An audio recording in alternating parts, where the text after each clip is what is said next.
जय हिंद, जय रोजगार। सभी दोस्तों को नमस्कार। शिक्षक भर्ती 68,500 में शिक्षण कौशल से लगभग 10 प्रश्न यहाँ पर पूछे गए, जीवन कौशल से भी और बाल विकास से 30 नंबर का पूछा जाता है। तो शिक्षण कौशल के कौन कौन से प्रश्न थे, किस तरीके के प्रश्न आते हैं, उन सभी चीज़ों को हम चलेंगे देखेंगे। तो चलिए, पहला प्रश्न है जो आप लोगों के सामने कि ह्यूरिस्टिक विधि के प्रतिपादक कौन है। तो ह्यूरिस्टिक विधि के प्रतिपादक के बारे में यहाँ पर सवाल पूछा जा रहा है। तो ह्यूरिस्टिक विधि के प्रतिपादक कौन है, बार बार पूछा जाता है ये प्रश्न, ह्यूरिस्टिक विधि। तो ह्यूरिस्टिक में इस चीज़ को समझ लीजिएगा कि ह्यूरिस्टिक का मतलब होता है कि खोज करना, ठीक है ना। तो खोज करना कैसे, अन्वेषण के द्वारा, मतलब कि एब्जॉर्व करके भी चीज़ों को सीखने की बात की जाती है, जैसे खोज करके सीखने की। तो किसने कहा था, आर्मस्ट्रॉन्ग ने कहा था। इसको कैसे याद रखेंगे कि चंद्रमा पे सबसे पहले कौन गए थे, आर्मस्ट्रॉन्ग गए थे। तो उन्होंने क्या किया था, वहां पर जाकर के खोज की थी। तो खोज विधि, सॉरी, यहां पर ह्यूरिस्टिक विधि और यहां पर आप देखेंगे खोज विधि, ठीक है। अन्वेषण विधि भी इसको कहते हैं। ये किसके थे, आर्मस्ट्रॉन्ग के। किलपैट्रिक ने यहां पर किस चीज के बारे में बताया था, उसको भी याद रख लीजिएगा। किलपैट्रिक ने यहां पर योजना विधि, परियोजना विधि, प्रोजेक्ट विधि, ये सारे जितने नाम हैं वो सारे किलपैट्रिक के हैं। किलपैट्रिक के गुरु कौन थे, याद रखिएगा, परीक्षा पूछ सकती है। जॉन डीवी जो थे वो गुरु थे, ठीक है। अब यहां पर जॉन डीवी के शिष्य पूछा जाएगा तो किलपैट्रिक। किंडरगार्टन विधि के बारे में बात करेंगे तो फ्रॉवेल जो होंगे, ये आपका राइट आंसर होगा, ठीक है। लेकिन यहां पर पूछा जा रहा है ह्यूरिस्टिक विधि, तो ये सारे प्रश्न विधियों से रिलेटेड एक प्रश्न आना ही आना है, उस चीज को समझेंगे। तो ऑप्शन नंबर यहां पर क्या जाएंगे, ऑप्शन नंबर 3 के साथ जाएंगे। चलिए, नेक्स्ट क्वेश्चन है दोस्त, यहां पर देखेंगे कि घोषणा पत्र को भारतीय शिक्षा का शिलालेख कहा जाता है। किस घोषणा पत्र को भारतीय शिक्षा का शिलालेख कहा जाता है, तो यहां पर याद रखिएगा वुड डिस्पैच।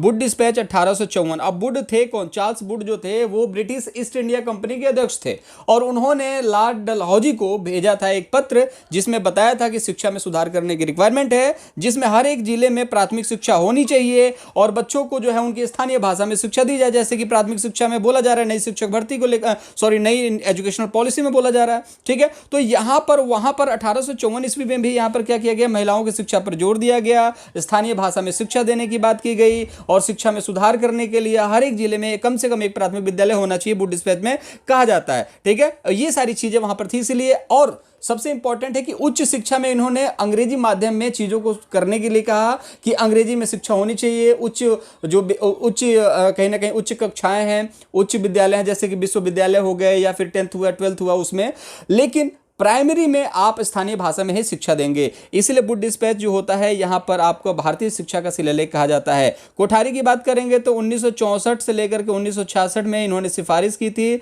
जिसकी वजह से नई शिक्षा नीति जो है, न्यू एजुकेशनल पॉलिसी जो है, वो 1968 में पहली बार आई थी, जिसमें 23 संतुतियां थी, ठीक है। इस चीज को याद रखिएगा, शिक्षा के सुधार के लिए ये दोनों चीजें थी। वुड डिस्पैच जो था भारतीय शिक्षा का शिलालेख था, और कोठारी जो था इन्होंने 1968 के लिए अपना कहीं ना कहीं एक कीमती अपना सुझाव दिया था, ठीक है। बाकी चैनल को अभी तक सब्सक्राइब नहीं करा है तो नीचे लाल बटन दबा के गुरुदक्षिणा ग्रुप में सब्सक्राइब कर लीजिएगा, पूरा वीडियो देख लीजिएगा। जितने भी इंपॉर्टेंट क्वेश्चन है दोस्त हम लोग डिस्कस कर रहे हैं, और इसी तरीके के सवाल शिक्षण कौशल में पूछे जाते हैं। तो परेशान होने वाली बात नहीं है, अगर शांतनु फिलोसफर हैं तो आपको कोई भी दिक्कत नहीं होगी। यहां पर जितने भी प्रश्न आते हैं उन सभी प्रश्नों से लेकर के, ठीक है। अब यहां पर देखेंगे पाठ योजना निर्माण। पाठ योजना निर्माण आपने भी करा होगा। तो पंचपदीय प्रणाली के प्रणेता कौन थे, ठीक है। तो यहां पर पाठ योजना जब भी आप बनाते हैं तो कुछ नियमों और कानूनों को यहां पर ध्यान में रखना पड़ता है। तो यहां पर एक थे जो पंचपदीय प्रणाली के लेकर के चले आते हैं। आपके भी कुछ गुरु लोग होंगे जिन्होंने 2 पदीय, 3 पदीय, 4 पदीय अपने हिसाब से चीजों को प्रोजेक्ट बनवाते होंगे। लेकिन यहां पर जब पाठ योजना हम बनाते हैं तो पंचपदीय प्रणाली के प्रणेता कौन है, तो वो है हर्बर्ट। इसमें क्या था, इसमें इस चीज को समझ लीजिएगा कि इसमें क्या क्या था। ये जो था ना, ये जो योजनाएं थी, पंचपदीय योजनाएं थी, इस योजना के अंदर आप अगर इस योजना के थ्रू पाठ योजना बनाओगे तो ये योजना जो थी ये अस्थाई थी। आपका ज्ञान जो होगा वो अस्थाई हो जाएगा। यह विधि भी जो थी वो मनोवैज्ञानिक सिद्धांतों पर आधारित थी। ज्ञान को बढ़ाने के लिए इस विधि का इस्तेमाल किया जाता है। पाठ्य योजना विधि में पंचपदीय जो प्रणाली है, ज्ञान को बढ़ाने के लिए। और यह जो शिक्षण विधि थी ना, यह जो विधि थी वो बिल्कुल क्रमबद्ध थी, एक के बाद एक, एक के बाद एक, ठीक है ना। तो पहला चैप्टर के बाद दूसरा, दूसरा के बाद तीसरा, इस तरीके से कुछ इन्होंने डिजाइन करा था। और 5 पद थे कौन कौन से दोस्त, वो भी समझना तो जरूरी है ना। तो एक बार उसको भी देख लीजिएगा। सबसे पहले जो होता है वो होता है प्रस्तावना, ठीक है। प्रस्तावना था। प्रस्तावना होने के बाद आपका क्या देखने को मिलता है, विषयों में उत्थान की बात करते हैं, ठीक है, विषयों में स्थान की बात की जा रही है। फिर तीसरा आप देखोगे तुलना करने की बात की जाती है, ठीक है। थोड़ी सी हैंडराइटिंग अच्छी नहीं है, और महात्मा गांधी ने यह भी कहा था कि अगर आपकी हैंडराइटिंग अच्छी नहीं है तो आपकी जो एजुकेशन है वो थोड़ी सी अधूरी है, ठीक है। बट कोई दिक्कत नहीं है। आज के समय में वक्त बदल चुका है। प्रस्ता है प्रस्तावना, दूसरा है आपका विषयों में स्थान, ठीक है, प्रस्तावना जैसे जिसको हम पूर्व ज्ञान से जोड़ते हैं, विषयों में स्थान। तीसरा है तुलना। चौथा आपका देखने को मिलेगा सामान्यीकरण, और पांचवा जो देखने को मिलेगा वो होगा आपका प्रयोग, ठीक है। तो सबसे पहले पूर्व ज्ञान से जोड़ा जाता है, विषयों में स्थान अंतर किया जाता है, तुलना किया जाता है, सामान्यीकरण, फिर प्रयोग। तो ये यहाँ के पंचपद प्रणाली थे। हर्बर्ट याद रख लीजिएगा, इस तरीके से प्रश्न पूछा जाएगा आपसे। मकतब में किस स्तर की शिक्षा दी जाती थी? तो याद रखिएगा मकतब जो है यहाँ पर मुस्लिम शिक्षा दी जाती थी। तो यहाँ पर किस चीज़ के बारे में है? वो है प्राथमिक के बारे में। तो प्राथमिक स्तर की वहाँ पर शिक्षा दी जाती थी मुस्लिम शिक्षाओं को लेकर के, ठीक है। जैसे कि बौद्धिक शिक्षाएं होती थी, सांस्कृतिक होती थी, वैसे ही मुस्लिम शिक्षाएं होती थी जिसमें बच्चे जाते थे प्राथमिक विद्यालयों में पढ़ने के लिए, उसको हम लोग मकतब कहते हैं। बाकी इसके बारे में भी सेपरेट वीडियो होगा जिसमें चीजें देखेंगे हम लोग। परियोजना शिक्षण विधि के प्रणेता कौन है? इसकी पूरी पीडीएफ जो होगा दोस्तों टेलीग्राम चैनल पर मिलेगी, तो टेलीग्राम पर पीडीएफ जरूर ले लीजिएगा। और शिक्षण कौशल वाकई में पढ़ना चाहते हैं, सीखने का मन है, तो शांतनु फिलोसफर चैनल नीचे लाल बटन दबा गुरु दक्षिणा ग्रुप में सब्सक्राइब कर लीजिएगा। परिवार के सदस्य के तौर पे जुड़ेंगे तो जो भी वीडियोस डाली जाएंगी उसका नोटिफिकेशन आपको मिलेगा और सीख सकते हैं आप, ठीक है। अदरवाइज यूट्यूब बहुत बड़ा समंदर है, आप गोते लगाते रहोगे, पानी निकल नहीं पाएगा और आप वैसे ही तृप्त हो पाओगे, ठीक है ना, तृप्त नहीं हो पाओगे, ठीक है। तो परियोजना शिक्षण विधि के प्रणेता कौन थे? तो याद रखिएगा परियोजना योजना प्रोजेक्ट विधि कौन थे? किलपैट्रिक थे। जॉन डीवी के क्या थे? शिष्य थे। अब यहाँ पर देखिए एक सवाल और पूछा जाता है, मॉन्टेसरी परियों की कहानी अब कहाँ देखने को मिलती है? तो वो है मॉन्टेसरी, ठीक है। मॉन्टेसरी, मारिया मॉन्टेसरी ने मॉन्टेसरी विधि जिसमें परियों की कहानी के बारे में बात की गई है। कॉल्डवेल कुक ने यहाँ पर खेल विधि के बारे में बताया, तो उन्होंने कहा था प्राथमिक में खेल विधि का होना बहुत ज्यादा जरूरी है। और सुकरात जो थे इन्होंने क्या किया था? प्रश्नावली विधि और प्रश्नोत्तरी में बहुत बच्चे कंफ्यूज होते हैं, तो मैं बता देता हूं। प्रश्नोत्तरी विधि, प्रश्नोत्तरी में तो आता है और सुकरात में भी तो आता है। तो प्रश्नोत्तरी विधि जिसको सुकराती विधि भी कहते हैं, तो सुकराती से सुकरात सबको याद होगा, लेकिन प्रश्नोत्तरी तो ठीक है ना, जहां पर तरी दिखता है, त दिखता है, वहां पर सुकरात। जहां पर प्रश्नावली होगा तो वह जहां पर होगा वहां पर वुडवर्थ होगा, ठीक है। तो याद रखिएगा, जहां पर वह दिखेगा वो वुडवर्थ वली, और जहां पर त दिखेगा सुकरात। इससे शॉर्ट ट्रिक क्या हो सकती है? तो परियोजना विधि जो होगी वो कौन सी होगी? Kilpatrick, option number first. चलिए फटाफट देख लेते हैं।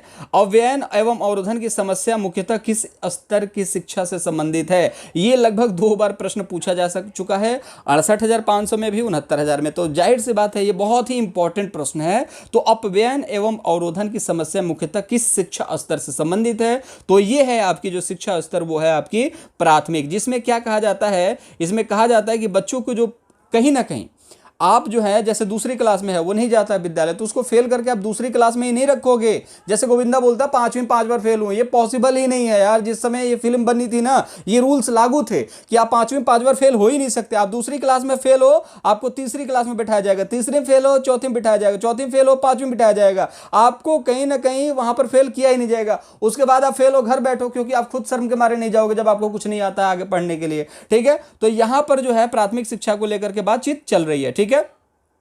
चलिए नेक्स्ट क्वेश्चन देख लेते हैं दोस्त। अधिगम के प्राथमिक सिद्धांतों के प्रणेता कौन थे? अधिगम के प्राथमिक सिद्धांतों के बारे में सबसे पहले किसने बात की है? वो की है थॉर्नडाइक ने। पहले जो है शिक्षा मनोवैज्ञानिक, याद रखिएगा, ये एक शिक्षा मनोवैज्ञानिक थे और एक पशु मनोवैज्ञानिक थे, लेकिन सबसे पहले शिक्षा मनोवैज्ञानिक थे, इसलिए इन्होंने प्राथमिक सिद्धांतों के बारे में सबसे पहले कहा है। तो याद रखिएगा प्राथमिक सिद्धांतों को प्रणेता कौन है? तो वो है थॉर्नडाइक, ठीक है। इसके अलावा हम स्किनर के बारे में क्रिया प्रसूत अनुबंधन का सिद्धांत, ठीक है, अभिक्रमित अधिगम का सिद्धांत, कोहलर सूजम अंतर्दृष्टि गेस्टाल्टवाद, जेरोम ब्रूनर जो थे इन्होंने किस चीज के सिद्धांत के बारे में बात की? आप कमेंट बॉक्स में जरूर बताइएगा। क्या इन्होंने अनुकरण विधि का सिद्धांत बताया था? इस चीज के बारे में आप कमेंट बॉक्स में बताइएगा। जेरोम ब्रूनर के बारे में पूछा जाता है, आप देखिएगा जरूर, ठीक है। नेक्स्ट क्वेश्चन है, बालक के व्यवहार का कौन सा पक्ष उनके रुचियों और मनोवृत्तियों से संबंधित होता है? तो कौन सा पक्ष है जो उसके रुचि और मनोवृत्ति, रुचि मतलब कि आपका इंटरेस्ट है, मनोवृत्ति जो कि आपके मनों के अंदर जो है कहीं ना कहीं गोते लगा रहा है, ठीक है, उस चीज़ के बारे में बात किया जाता है। तो बच्चे यहाँ पर कहीं ना कहीं कंफ्यूज होते हैं। तो याद रखिएगा आपका इंटरेस्ट जो होगा और मनों के अंदर जो गोते लगाएगा वो क्या होते हैं? आपके इमोशंस होते हैं। तो इमोशन मतलब संवेगात्मक विधि के बारे में बात किया जाएगा। बच्चे यहाँ पर संज्ञानात्मक लगाते हैं, नैतिकता लगाते हैं। नैतिकता तो खैर बहुत कम बच्चे लगाते हैं, लेकिन संज्ञानात्मक बच्चे लगाते हैं। लेकिन ऑप्शन नंबर जो होगा वो सेकेंड जो होगा राइट आंसर होगा दोस्त। लास्ट क्वेश्चन से पहले एक और क्वेश्चन देख लेते हैं। कक्षा शिक्षण के उपरांत छात्रों की अधिगम संबंधी समस्याओं को जानने के लिए कौन सा परीक्षण जो है वो उपयोगी है? तो मैं अगर एक कोई क्लास लेता हूं और क्लास लेने के बाद छात्रों की अधिगम संबंधी समस्याओं को जानने के लिए मुझे क्या करना पड़ेगा। जैसे क्लास लेते लेते मैं आपसे पूछता हूं, जैसे कमेंट बॉक्स में आपको कोई क्वेरी है तो आप जरूर बताइएगा। क्यों पूछता हूं, क्योंकि आपको कोई क्वेरी होगी तो उस चीज का मैं क्या करूंगा, समस्या का समाधान करूंगा। तो सिंपल सी बात है, उपचारात्मक और निदानात्मक होगा, क्योंकि आपको अगर समस्या होगी तो उसका क्या करा जाएगा, उपचार और निदान। तो option number first and second के साथ जाएंगे। किसी भी समस्या का क्या किया जाता है, उपचार, या फिर किसी भी दिक्कत का क्या किया जाता है, निदान किया जाता है। ऑप्शन नंबर थर्ड के साथ चले जाएंगे। लास्ट क्वेश्चन है दोस्त, इससे पहले मैं बता दूं, अगर चैनल को अभी तक सब्सक्राइब नहीं करा है तो चैनल को सब्सक्राइब जरूर कर लीजिए। गुरुदक्षिणा ग्रुप में नीचे लाल बटन है, ताकि शिक्षण कौशल, जीवन कौशल, देखिए बाल विकास तो आपको कहीं भी मिल जाएगा पढ़ने के लिए, लेकिन शिक्षण कौशल, जीवन कौशल अगर वाकई में ग्रेड पढ़ना चाहते हैं जिससे कि आपके 20 नंबर में 20 नंबर आए, तो उसके लिए चैनल को सब्सक्राइब कर लीजिएगा। पीडीएफ जो है आपके क्वेश्चंस की टेलीग्राम चैनल पर मिल जाएगी, डिस्क्रिप्शन बॉक्स में लिंक है। बहुत अच्छा प्रश्न है जो शिक्षक कौशल से पूछा गया था, और जो 68,500 के छांट के निकाला है पूरे यूट्यूब पे कहीं नहीं मिलेगा। इसके बाद मैं 68,500 का जीवन कौशल, उसके बाद 69,000 का जीवन कौशल और शिक्षण कौशल दोनों कराने वाला हूं। प्लेलिस्ट भी बनी हुई है, जाकर के देख सकते हैं, ठीक है, डिस्क्रिप्शन बॉक्स में भी दी हुई है, टेलीग्राम पर भी है। तो शैक्षिक तकनीकी तृतीया का दूसरा नाम है। ये जब प्रश्न पूछा था तो बच्चे कंफ्यूज कि यार ये प्रश्न कैसा है, इसका तो समझ में ही नहीं आ रहा। तो आपने जब चीज़ें नहीं पढ़ी हैं तो आपको ऐसा ही लगेगा। तो शैक्षिक तकनीकी के कुछ नियम होते हैं, ठीक है ना। तो जैसे आप टेक्निकली कोई चीज़ पढ़ना चाहते हो तो उस सिद्धांत है, नियम है। तो शिक्षा के तकनीक के 3 नियम हैं। पहला है, आप देखोगे, हार्डवेयर उपागम, ठीक है, दूसरा है सॉफ्टवेयर और तीसरा है प्रणाली, ठीक है। तो ये वाला ऑप्शन होगा नहीं, इसमें से तीसरा जो है प्रणाली विश्लेषण है। लेकिन पहला क्या है, इस चीज को समझिएगा।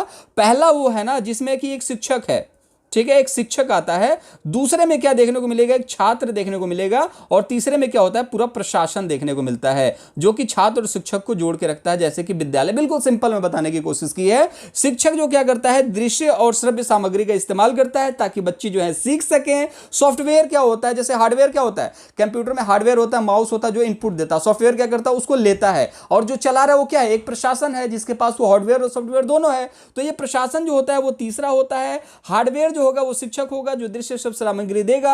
छात्र जो होगा वो सॉफ्टवेयर होगा जो कि दूसरी तकनीकी है, शैक्षिक तकनीकी का दूसरा द्वितीय के नाम से जाना जाता है सॉफ्टवेयर उपागम को, ठीक है। तो यहां पर क्या करता है, बच्चा जो है अलग अलग शिक्षण विधियों के द्वारा चीजों को सीखता है, चीजों को समझता है, चीजों को इंप्लीमेंट करता है अपने अंदर, ठीक है। तो इस चीज को समझ लीजिए कि पहला शिक्षण जो है वो आपका देखने को मिलता है हार्डवेयर, दूसरा जो सॉफ्टवेयर, तीसरा जो होगा आपका प्रणाली जिसमें आपका प्रशासन होता है। तो कुल मिला जुला करके शिक्षण विधि का ये जो 10 क्वेश्चन था 68,500 के पूछे गए, सारे प्रश्नों को हम लोगों ने कर लिया है। पूरी पीडीएफ जो होगी टेलीग्राम पर मिल जाएगी। मुलाकात करेंगे अगली वीडियो में। सारी प्लेलिस्ट बनी हुई है 68,000 69,000 सबकी, जाकर के देख लीजिए। बाल विकास शिक्षण को